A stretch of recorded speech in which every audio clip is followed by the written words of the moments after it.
Pada zaman dahulu, tepat di daerah Jawa Barat, terdapat sebuah kerajaan bernama Pakuan Pajajaran. Kerajaan tersebut dipimpin oleh seorang raja yang sangat bijaksana dan arif. Rakyat di bawah kekuasaannya sangat bahagia dan menghormati sang raja karena kepemimpinannya membuat hidup para rakyat sejahtera. Raja tersebut bernama Raja Prabu Siliwangi. Sang Prabu mempunyai cukup banyak anak, salah satunya bernama Putri Kandita. Ia adalah seorang gadis yang sangat cantik jelita, baik hati dan memiliki sifat yang sama seperti ayahnya.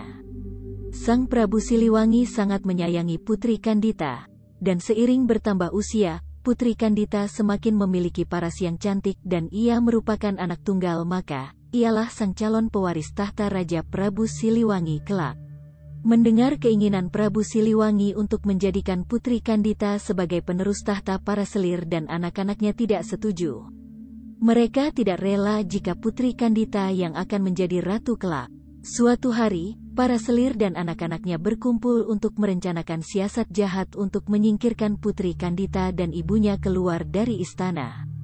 Untuk melancarkan rencananya, mereka meminta bantuan kepada seorang penyihir sakti yang tinggal di sebuah desa terpencil, yang memiliki berbagai macam ilmu hitam. Suatu hari, tanpa sepengetahuan raja, para selir dan anaknya mendatangi penyihir tersebut dan dengan memberikan imbalan yang diminta sang penyihir, selir dan anaknya ingin Putri Kandita serta permaisurinya diberi kutukan agar tidak menjadi pewaris tahta sang raja. Tanpa menunggu lama, sang penyihir melaksanakan tugasnya. Dengan ilmu hitam ia menyihir Putri Kandita dan ibunya agar menderita penyakit kusta. Suatu hari, ketika bangun dari tidurnya, Putri Kandita dan ibunya berubah menjadi buruk rupa. Tubuh yang awalnya mulus, bersih dan kuning langsat seketika langsung berubah. Tubuh keduanya dipenuhi dengan borok dan mengeluarkan bau yang tidak sedap. Putri Kandita dan sang permaisuri mengidap penyakit kusta yang tak kunjung sembuh. Prabu Siliwangi yang merasa heran melihat penyakit aneh pada kedua orang kesayangannya itu langsung memanggil tabib istana untuk melakukan pengobatan. Tetapi setelah dicoba dengan berbagai macam ramuan, sang tabib istana tetap tidak dapat menyembuhkan mereka. Penyakit Putri Kandita dan ibundanya bertambah parah. Tubuh mereka semakin lemah karena tidak dapat mencerna makanan dan minuman. Putri Kandita yang masih muda dapat bertahan menghadapi penyakit yang dideritanya. Namun, sang ibunda yang sudah tua ternyata tidak dapat bertahan hingga akhirnya menghembuskan nafas terakhir. Putri Kandita dan Raja sangat terpukul dengan meninggalnya permaisuri. Selama berhari-hari, Raja Prabu Siliwangi termenung sendirian.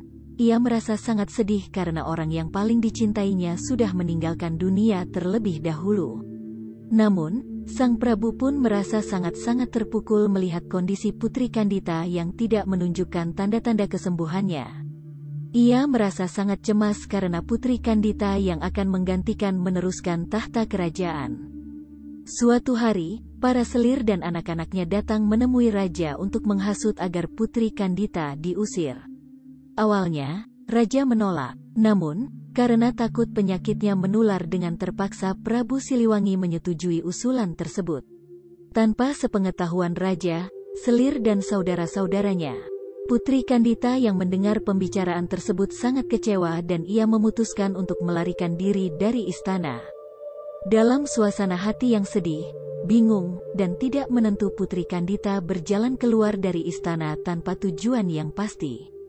Selama berhari-hari ia berjalan tanpa arah hingga akhirnya tiba di pesisir pantai selatan Pulau Jawa yang memiliki banyak batu karang dan ombak besar. Di salah satu batu karang itu dia kemudian beristirahat hingga akhirnya tertidur karena kelelahan. Dalam tidurnya, Putri Kandita bermimpi mendengar sebuah suara gaib yang menyuruhnya menceburkan diri ke laut agar penyakitnya sembuh dan sehat seperti sedia kala. Ceburkanlah dirimu ke dalam laut, Putri Kandita, jika kamu ingin sembuh dari penyakitmu. Kulitmu akan mulus seperti sedia kala. Putri Kandita pun terbangun dari tidurnya. Ia lalu merenung meresapi kata-kata gaib tersebut karena ragu apakah suara itu merupakan sebuah wangsit atau hanya orang iseng yang membisiki saat dia tertidur. Tetapi setelah melihat sekeliling, sejauh mata memandang yang ada hanyalah hamparan pasir putih beserta ombak bergulung-gulung di sekitarnya. Oleh karena itu, yakinlah Putri Kandita bahwa suara gaib tadi merupakan sebuah wangsit yang harus dia laksanakan demi kesembuhan dirinya. Meyakini bahwa suara itu sebuah wangsit, Putri Kandita segera melakukan yang diperintahkan. Sangat ajaib, ketika menyentuh air, seluruh tubuh Putri Kandita yang dihinggapi borok berangsur-angsur hilang dan menjadi mulus kembali. Kesembuhan Putri Kandita tidak membuatnya kembali ke istana. Dia lebih memilih untuk menetap di pantai selatan dan berbaur dengan penduduk sekitar yang sebagian besar berprofesi sebagai nelayan. Sejak tinggal di sana, Putri Kandita sangat terkenal karena kecantikan yang ia miliki. Banyak pangeran dari berbagai kerajaan datang untuk melamarnya. Namun, dari sekian banyak yang melamarnya, Putri Kandita sama sekali tidak tertarik. Sebagian dari mereka mundur karena Putri Kandita mengajukan syarat yang sangat sulit.